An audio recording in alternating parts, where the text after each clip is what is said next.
Jurnalist Mübariz Zeynalovun oğlu gənc yaşında dünyasını dəyişib. Bu barədə onun yaxınları sosial şəbəkədə məlumat yayıblar. Lakin jurnalistin oğlunun ölüm səbəbi açıqlanmayıb.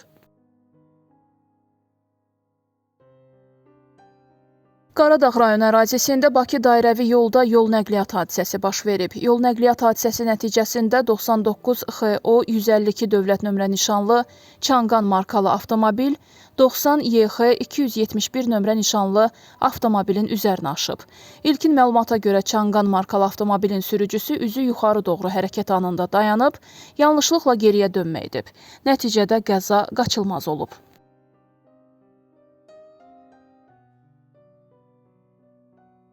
Bakıda tonqal yanğına səbəb olub. Hadisə Biləcəri qəsəbəsində meydana gəlib. Belə ki, tonqalın yaxınlığındakı avtomobil yanmağa başlayıb.